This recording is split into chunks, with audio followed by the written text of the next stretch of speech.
Alors, pourquoi je vous ai amené dans Habakkuk?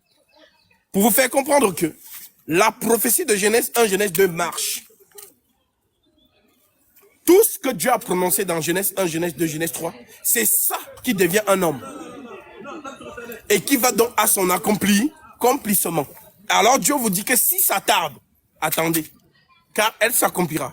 Elle s'accomplira certainement. Ça fait depuis que Jésus nous a dit qu'il va venir. Est-ce qu'il est déjà venu? Non. Mais lorsque nous comptons le temps, selon la pensée divine, un jour devant Dieu sont comme 1000 ans. 1000 ans sont comme un jour. Alors comptons donc les jours selon Dieu. De Abraham, d'Adam jusqu'à Abraham, ça fait combien? 2000 ans. En d'autres termes, 2 jours. D'Abraham jusqu'au Messie, ça fait combien? 2000 ans. En d'autres termes, 2 autres jours. En tout, 4 jours. Du Messie jusqu'à l'an 2000 de notre ère, ça fait combien? 2000 ans, donc 6 jours. Maintenant, nous savons que quand nous regardons la loi qui n'est pas l'exacte représentation des choses, nous avons vu que c'est à l'an 600 que le déluge est tombé et que l'arche s'est levée au-dessus des eaux. Donc, vu que dans la spiritualité, nous ne comptons pas les zéros, c'est 6. Parce que 6 jours et le 7e, c'est le millénium. Le règne du lion de la tribu de Juda, qui est pour le peuple dit d'Israël. Alors, le Seigneur donc nous montre une scène dans Genèse 3. On nous parle de l'arbre de vie et on nous parle de l'arbre de la connaissance du bien et du mal. L'arbre de vie, c'est qui? C'est Jésus-Christ. L'arbre de la connaissance du bien et du mal, c'est qui? C'est Moïse. Qui est Jésus? C'est Dieu. Qui est Moïse? C'est Dieu aussi. Car l'Écriture dit à Moïse, je vais te faire Dieu pour Pharaon, et Aaron sera ton prophète. Exode 4. Alors, Moïse, Dieu de la loi. Jésus, Dieu de la grâce. Maintenant, la différence entre les deux, c'est quoi? C'est qu'il y a un qui a enlevé ses chaussures. Lorsque Moïse monte vers Dieu, on lui dit, ôte tes souliers. Car le lieu sur lequel tu te tiens est une terre sainte. Mais quand Jésus, lui, arrive, et il lit l'esprit de la prophétie, rendant témoignage, je ne suis pas digne de délier la courroie de ses souliers. En d'autres termes, il garde les chaussures. Qu'est-ce que cela veut dire? Ça veut donc dire que celui qui enlève les chaussures, c'est un homme fait Dieu. Mais celui qui n'enlève pas les chaussures, c'est un Dieu fait homme. Voilà pourquoi on l'appelle mystère de la piété. 1 Timothée 3,16. Le mystère de la piété est grand. Dieu a été manifesté en chair, justifié par l'esprit. L'esprit l'a justifié où? Parce que quand on lit, c'est trop rapide. Mais est-ce qu'on comprend ce que ça dit? Justifié par l'esprit, où est-ce que l'esprit l'a justifié? L'esprit l'a justifié dans les eaux du baptême. Celui-ci est mon fils bien-aimé, en qui j'ai mis toute mon affection. Écoutez-le. L'affection de Dieu, c'est quoi? La vérité. Celui qui m'aime garde mes commandements. Donc, en Jésus, Dieu fait homme, il y a toute la vérité.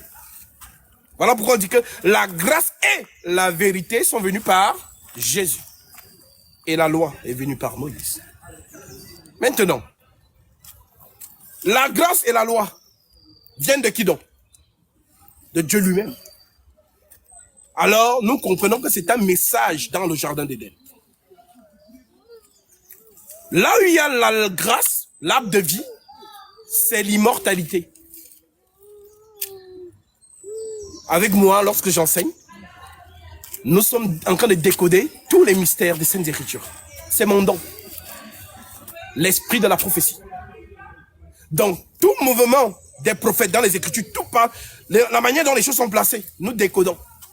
Voilà pourquoi les simples n'écoutent pas notre évangile. Car cet évangile, c'est pour ceux qui viennent du royaume des cieux. Nous n'enseignons pas les choses basiques. Comme Paul pouvait appeler ça les premiers oracles de Dieu. Les rudiments des oracles de Dieu. La charité, Jésus t'aime. Ça, c'est la base. Maintenant, lorsqu'on quitte de l'état de l'enfant, on doit aller à l'état de la maturité. Et la maturité, c'est la nourriture solide. Voilà donc pourquoi ceux qui ne sont pas de Dieu restent au bas de l'échelle. Ceux qui sont de Dieu montent au sommet, la cime des montagnes. Voilà pourquoi Moïse, pour parler avec Dieu, il doit monter. Car lorsque Dieu parle, c'est un aigle sur la cime des montagnes. Et celui qui veut écouter Dieu doit monter. Sauf qu'en montant là-bas, vous allez écouter quoi? Le tonnerre. Car chaque fois qu'il descendait pour parler Israël, c'était le tonnerre qu'on entendait. Donc il faut donc que quelqu'un traduise, interprète le tonnerre pour donner le message aux enfants d'Israël. Voilà donc pourquoi Moïse, c'est le domino qui canalise l'énergie et vient la dispenser en petite dose aux enfants d'Israël. Alors, le Seigneur donc dans le jardin d'Éden place la grâce et la loi. Ça vient de lui. La grâce, c'est la liberté. C'est l'immortalité. L'arbre de vie n'a pas été interdit à Adam de manger. Lisez bien. Tu peux manger de tous les arbres du jardin. Donc l'arbre de vie, c'est ce qui alimente Adam d'avoir l'immortalité. Maintenant, lorsque Dieu met l'arbre de la connaissance du bien et du mal, il donne aussi l'interdiction. Et là où on interdit, Satan vient. L'interdiction donne le pouvoir à Satan. Là où il n'y a pas d'interdiction, Satan ne peut pas venir. Là où il y a interdiction, c'est là où il vient. Il vient pourquoi? Pour t'exciter toi à transgresser la loi. Et si tu transgresses la loi, tu es dans le péché. Il t'a gagné. Alors, lorsque nous lisons avec le cerveau, humainement, on peut se dire, oh mais Dieu, est-ce que Dieu était distrait? Mais Dieu, il est omniscient. Mais Dieu a fait sa création. Mais comment Satan est venu et a perverti la création de Dieu? Oui, il était où? Humainement, on peut se poser cette question. Mais lorsqu'on est spirituel, on comprend que il n'y a rien de hasard dans le plan du salut. Il n'y a pas d'imprévu ni d'accident. Tout est fait selon le plan. Ésaïe 46, verset 9 à 10. Souvenez-vous de ce qui s'est passé dans les temps anciens, car je suis Dieu et il n'y en a point d'autre. Je suis Dieu et nul n'est semblable à moi. J'annonce dès le commencement ce qui doit arriver. Et longtemps d'avance ce qui n'est pas encore accompli. Je dis mes arrêts subsisteront et j'exécuterai toute ma volonté. C'est la volonté de Dieu. Donc, lorsque l'homme est mis dans l'Éden, c'est un piège pour attirer le serpent. Voilà donc pourquoi. Autant l'homme est seul dans le jardin d'Éden, autant le serpent ne vient pas. Pourquoi? Parce que le serpent ne peut pas séduire Adam. Voilà donc pourquoi lorsqu'il est venu dans le désert, Luc 4, est-ce qu'il a séduit le second Adam? Non. Il a essayé. Mais le second Adam a dit, il est écrit. Il est écrit. Il est écrit. Donc le second Adam est resté fidèle à l'écriture. Comme le premier qui a entendu la parole de son Dieu. Tu pourras manger de tous les arbres du jardin. Mais quant à l'arbre de la connaissance du bien et du mal, tu ne mangeras pas. Mais car le jour où tu mangeras, tu mourras. Adam est resté fidèle. Alors Dieu voit que si Adam restait seul, le plan ne va pas se dérouler comme prévu. Il n'est pas bon que l'homme soit seul. Ce n'est pas l'homme qui a dit que Dieu, moi, je suis seul. Il faut me faire une femme. Ce n'est pas l'homme. C'est Dieu qui décide pour l'homme. Il n'est pas bon qu'il soit seul. Je lui ferai une aide semblable. Dieu vient donc. Il ne crée pas la femme du limon de la terre. Non, à part entière. Mais il fait dormir l'homme. Le sommeil de l'homme, c'est tout un enseignement. Car celui qui fait dormir l'homme c'est Dieu. Et le sommeil de l'homme, il y a une autre vie. La vie qui est en train de se passer pendant qu'il lui dort, c'est la création de la femme. Et on prend donc une de ces côtes et on façonne la femme. C'est tout un enseignement. En d'autres termes, qui façonne la femme dans le jardin? C'est Dieu. Maintenant, si je te pose la question, qui façonne la femme aujourd'hui? C'est le Saint-Esprit. En d'autres termes, aujourd'hui, Adam dort. Et qui est Adam? C'est le Seigneur Jésus. Tant que la femme n'a pas fini d'être apprêtée, donner la forme parfaite d'Adam, on ne le réveille pas. Donc, l'absence de notre Seigneur Jésus-Christ, prophétiquement parlant, c'est son sommeil. Car l'Église n'est pas prête. L'Église est en train d'être façonnée. Lorsque l'Église sera prête, alors le Saint-Esprit va donc présenter l'Église à son époux. Donc, qui est le Saint-Esprit? C'est Dieu lui-même. Voilà les yeux de l'Esprit. Et non pas les petits enseignements, des faux enseignements qui vous disent que le Saint-Esprit n'est pas Dieu. Il y a l'Esprit de Dieu et il y a le Saint-Esprit. Non, ils n'ont pas vu. C'est trop rapide pour eux. C'est l'enseignement des aigles. Les aigles voient dans les détails. Là où l'homme animal ne voit pas, l'homme spirituel voit. Car l'aigle se déplace trop rapidement. Donc, si on regarde avec les yeux de l'esprit, ce qui s'est passé dans le jardin, c'est ce que nous sommes en train de vivre. Dieu, il est excellent. Voilà donc pourquoi le Saint-Esprit, c'est Dieu lui-même, au travail. Il n'y a pas deux personnes qui travaillent. Il n'y a qu'une seule personne. Voilà pourquoi on dit que les prophètes ont prophétisé par l'esprit de qui? Christ. Maintenant, ceux qui nous ont prêché l'évangile, en d'autres termes les apôtres, ont prêché par quel esprit? L'esprit de Christ, le Saint-Esprit. C'est le même esprit. Voilà pourquoi nous sommes fondés sur les deux fondements. Vous avez été édifiés sur le fondement des apôtres et des prophètes, Jésus-Christ lui-même étant la pierre angulaire. En d'autres termes, dans le langage des aigles, l'apôtre et le prophète, ce sont des ailes de l'aigle. C'est ce qu'il a montré à Pierre, à Jacques et à Jean sur la montagne. Ils ont vu deux hommes apparaître, Élie et Moïse. Ils n'ont pas compris que, en fait, ils sont en présence de l'aigle qui déploie ses ailes. Est-ce que l'aile d'un aigle, c'est lui? Est-ce que ma main, c'est ma main? Ma main gauche, est-ce que ma main gauche, c'est moi? C'est moi. Est-ce que ma main droite, c'est moi? C'est moi. Donc l'aigle qui s'ouvre, c'est Élie et Moïse. Élie, l'esprit de la prophétie. Moïse, la loi.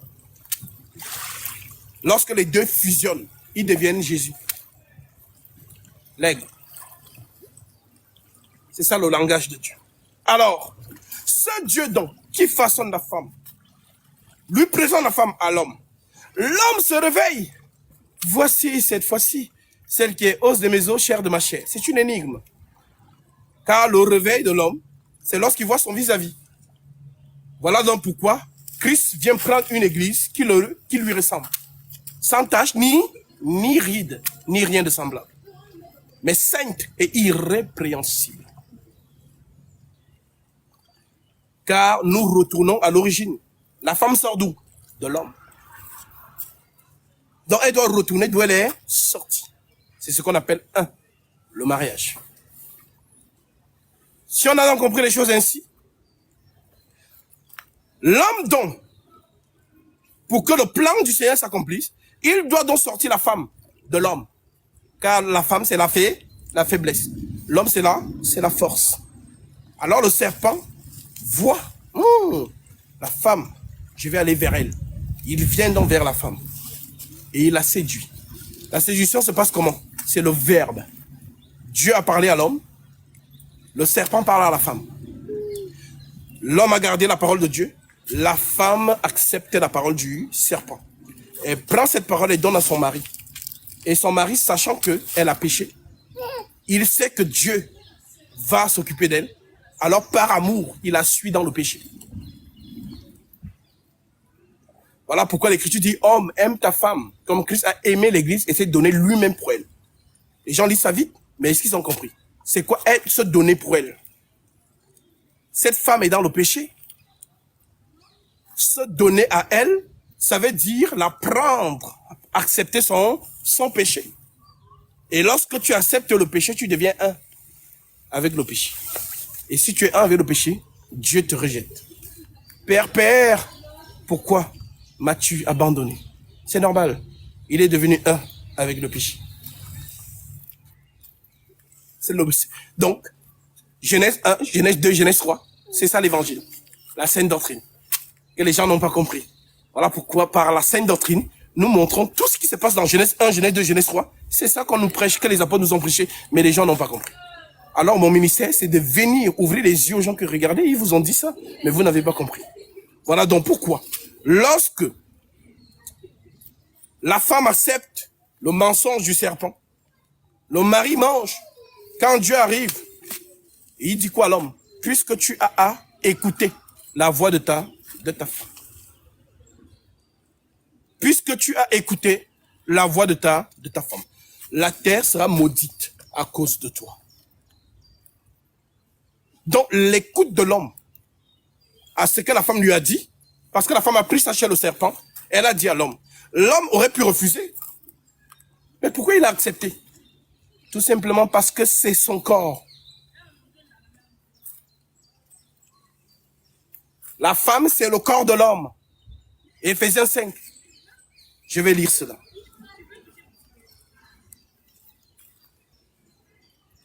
Éphésiens chapitre 5, verset 25. L'Écriture dit,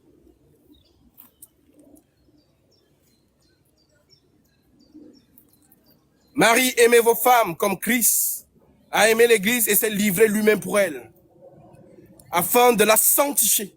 Ah, elle n'était pas sanctifiée. Il faut la sanctifier par la parole, après l'avoir purifiée par le baptême d'eau, afin de faire paraître devant lui cette Église glorieuse, sans tache ni ride, ni rien de semblable, mais sainte et irrépréhensible. C'est ainsi que les maris doivent aimer leur femme comme leur propre corps. Celui qui aime sa femme s'aime lui-même, car jamais personne n'a haï sa propre chair, mais il la nourrit en prend soin, comme Christ le fait pour l'Église, parce que nous sommes membres de son corps.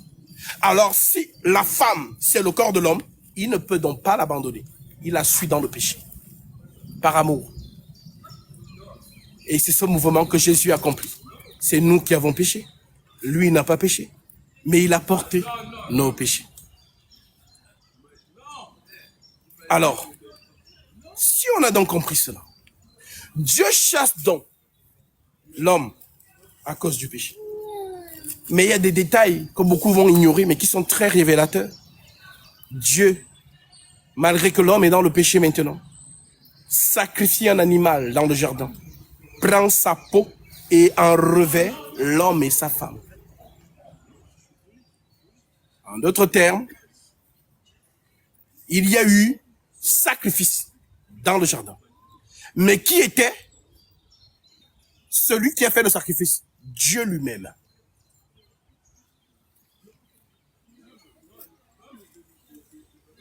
Dieu lui-même fait office de souverain sacrificateur. Alors on pourra se poser la question, mais la peau qu'il a revêtue Adam, c'est quelle peau?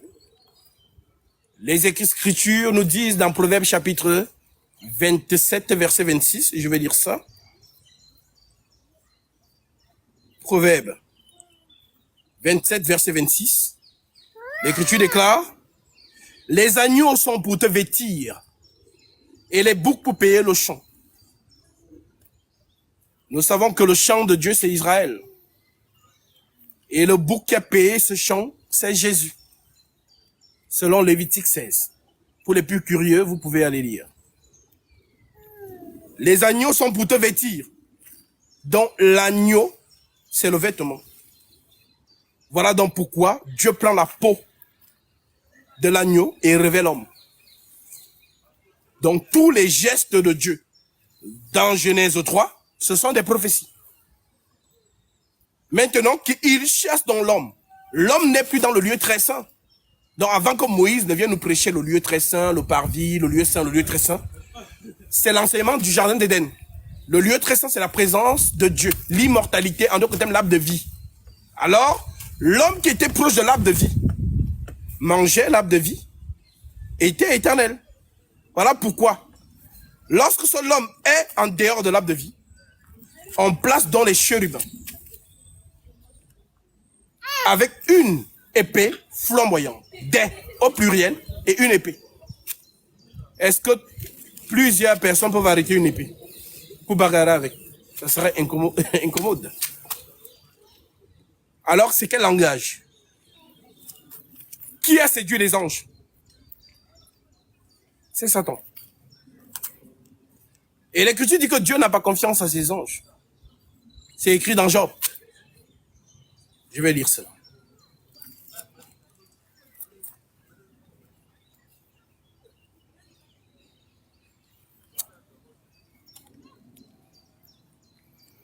L'Écriture dit, il trouve de la folie chez ses anges.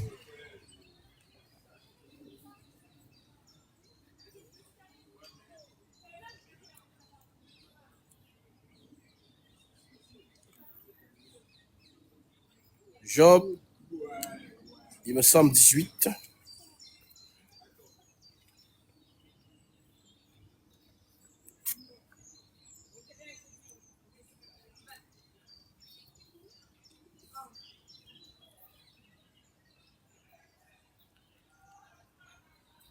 Si quelqu'un trouve le verset, vous pouvez me le donner.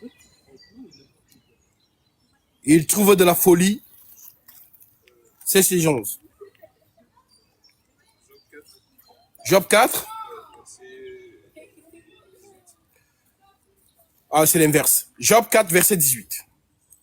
L'Écriture dit, si Dieu n'a pas confiance à ses serviteurs, s'il trouve de la folie chez ses anges, combien plus chez ceux qui habitent des maisons d'argile? Il parle de nous. Nous habitons des maisons d'argile, la terre. Maintenant, ceux qui sont dans les corps célestes, Dieu n'a pas confiance en eux. Alors, si Satan donc a séduit un tiers des anges, qui sont dans les chérubins que Dieu met pour protéger l'arbre de vie? Car le même Satan peut venir corrompre les chérubins. Si on prend ça dans le sens du cerveau, alors nous comprenons que le chérubin, qui est le gardien de l'éternité, en autre terme du lieu très saint, c'est qui? C'est Dieu lui-même, la colère. Il y a eu péché, Dieu est en colère. Et l'épée flamboyante réclame quelque chose, le sang. Donc pour que Adam puisse entrer de nouveau dans le lieu très saint, il faut qu'il y ait sacrifice. Donc, une seule chose ouvre le chemin de l'arbre de vie, c'est le sang. Alors, Paul récupère cela et il déclare ceci dans Hébreux chapitre 22. L'apôtre Paul dit, Hébreux 9, verset 22, et que Dieu déclare, et presque tout d'après la loi est purifié avec du sang. Et sans effusion de sang, il n'y a point de pardon. Alors il y a un dilemme. Dieu est esprit. Dieu est immatériel. Il n'a pas de chair ni d'os. C'est ce que Jésus dit à la femme samaritaine. Dieu est esprit. Et le même Jésus nous dit, voyez mes mains et mes pieds, touchez-moi. Un esprit n'a ni chair, ni os, comme vous voyez que j'ai. Donc c'est dans la chair et dans l'os qu'on trouve quoi? Le sang. Maintenant, Dieu qui est immatériel, invisible, immortel, n'a pas de sang. Alors, c'est là la beauté de l'évangile.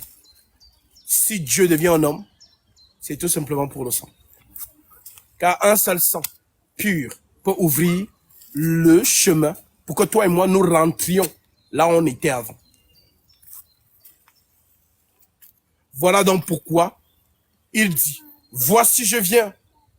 Je vais lire cela. C'est tellement beau quand vous comprenez ces choses. Hébreux 10, verset 1. En effet, la loi qui possède une ombre des biens à venir et non l'exacte représentation des choses ne peut jamais par les mêmes sacrifices qu'on offre perpétuellement chaque année amener les assistants à la perfection. Autrement, n'aurait-on pas cessé de les offrir parce que ceux qui rendent ce culte, étant une fois purifiés, n'auraient plus eu aucune conscience de leur péché. Donc dans le bon sacrifice, on n'a plus conscience des péchés. Mais le souvenir des péchés est renouvelé chaque année par ces sacrifices, car il est impossible que le sang des taureaux et des boucs ôte le péché. Donc le sang des animaux ne peut pas ôter le péché. Alors la beauté, c'est ça, la bonne nouvelle. C'est pourquoi Christ, entrant dans le monde, dit, tu n'as voulu ni sacrifice ni offrande, mais tu m'as formé encore. Tu n'as agréé ni holocauste ni sacrifice pour le péché. Alors j'ai dit, voici je viens dans le rouleau du livre. Il est question de moi pour faire, oh Dieu, ta volonté. Donc l'Éternel lui-même vient sur la forme d'un homme.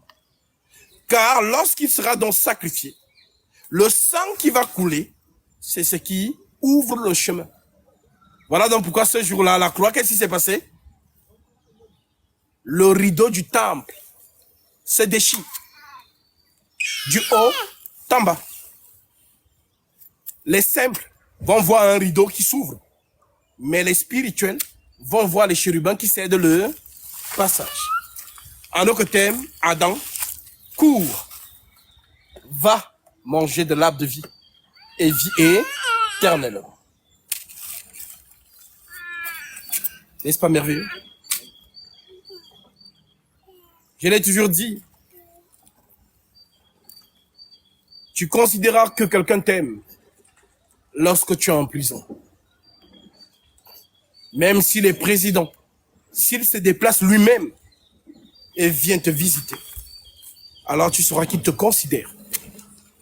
Mais s'il délègue quelqu'un, c'est que tu n'es pas aussi important. Voilà donc pourquoi le Dieu Tout-Puissant, créateur des cieux et de la terre, de l'univers visible et invisible, l'empereur immortel de toute réalité, est venu lui-même. Il n'a envoyé personne. Le langage de le Père m'a envoyé, c'est pour les simples. Mais ceux qui sont spirituels comprennent le langage, comme Jésus pouvait le dire aux pharisiens. Pourquoi ne comprenez-vous pas mon langage? Vous ne pouvez le comprendre parce que vous n'êtes pas de mes brebis. Mes brebis entendent ma voix et elles me suivent. Donc, la parabole, c'est pour ceux du dehors. Mais la révélation, c'est pour ceux du dedans. Voilà donc pourquoi le maître lui-même vient. Et il dit, je suis le pain qui est descendu du ciel, celui qui me mange à la vie. Alors si on comprend son langage, on comprend qu'il parle de l'arbre de vie.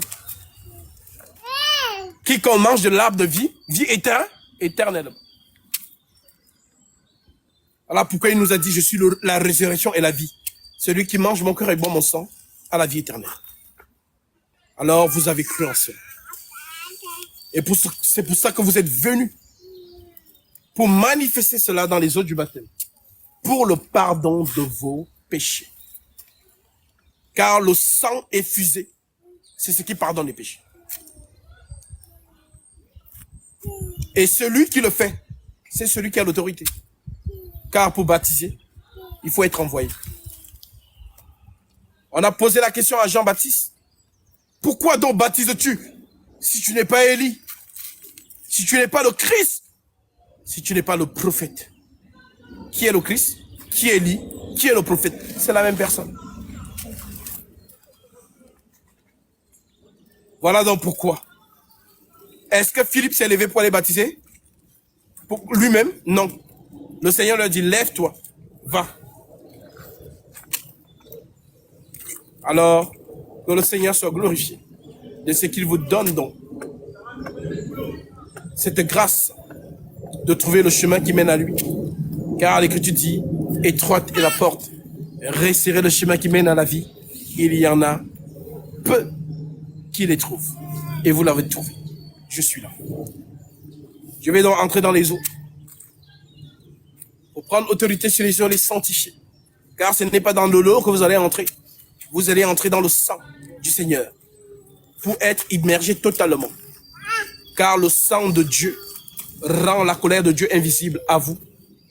D'où l'écriture qui dit, il n'y a plus de condamnation pour ceux qui sont en Jésus-Christ. Dans l'église, on ne parle plus du péché qui mène à la mort.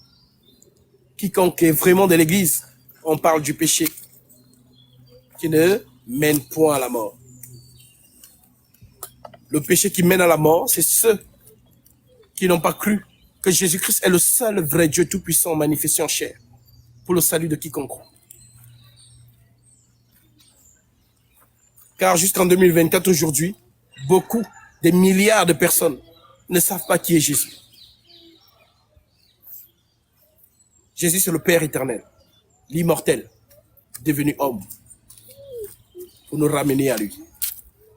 Alors, le Seigneur suscite cela dans votre cœur, car mon évangile n'est pas donné à tous. Voilà pourquoi lorsque quelqu'un croit en ce que je prêche, je reconnais ici que c'est un enfant du royaume. Car notre évangile est inaccessible. Elle est folie pour les hommes, mais puissance pour celui qui croit, qui comprend les choses prophétiques. Que Dieu vous bénisse. Le sang de l'agneau est le sang qui suspend la colère de la divinité. Car le juge n'a pitié de personne. C'est le Dieu du déluge. Au jour de Noé, il y avait des femmes aussi qui étaient enceintes. Il y avait des bébés, il y avait des vieillards, il y avait des estropiés, il y avait des aveugles. Mais ce Dieu n'aime pas le péché sous toutes ses formes. L'âme qui pêche, c'est celle qui mourra. C'est l'article. Voilà pourquoi Satan est puissant lorsqu'il se présente avec cet article. Dieu, tu avais dit, l'âme qui pêche, c'est celle qui mourra. Alors exerce ta justice. Tu es fidèle. Voilà donc pourquoi on l'appelle accusateur de nos frères. L'accusation s'arrête à quel moment? Lorsque le sang est effusé. Je vous lis cela. Apocalypse 12.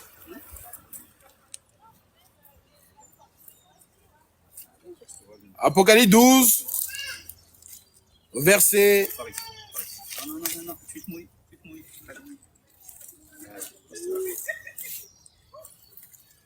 As-tu verset 10? Et j'entendis dans le ciel une voix forte qui disait, maintenant le salut est arrivé, et la puissance et le règne de notre Dieu, et l'autorité de son Christ, car il a été précipité l'accusateur de nos frères, celui qui les accusait devant notre Dieu jour et nuit. Ils l'ont vaincu à cause du sang de l'agneau et à cause de la parole de leur témoignage, et ils n'ont pas aimé leur vie jusqu'à craindre la mort. C'est pourquoi réjouissez-vous, cieux, et vous qui habitez dans les cieux. Malheur à la terre et à la mer, car le diable est descendu vers vous, animé d'une grande colère, sachant qu'il a peu de temps. Réjouissez-vous, cieux, et ceux qui habitaient dans les cieux. Est-ce que vous savez que nous sommes dans les cieux? Car l'Écriture dit, nous sommes assis avec Christ dans les lieux célestes. Mais Jésus sur terre. C'est pas nouveau. Car le même Jésus qui était sur terre, apparemment, il était toujours dans les cieux. Selon quelle écriture? Jean 3.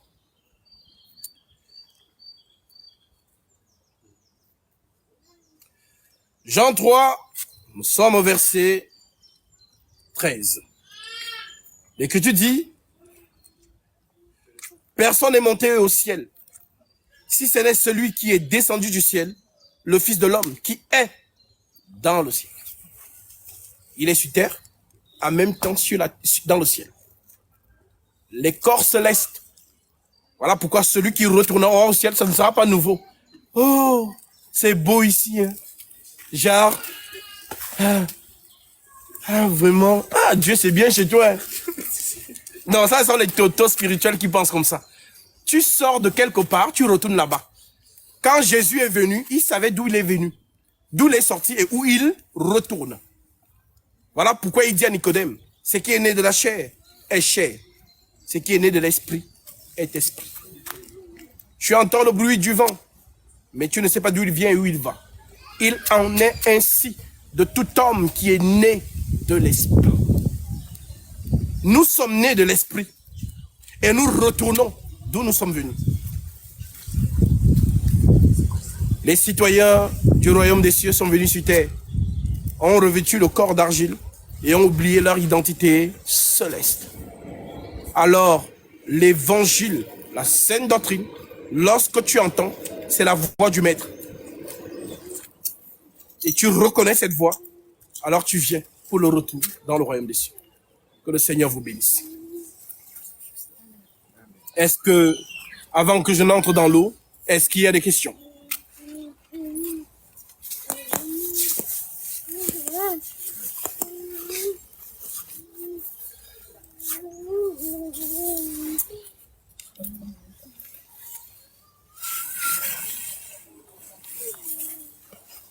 Je vais poser ça.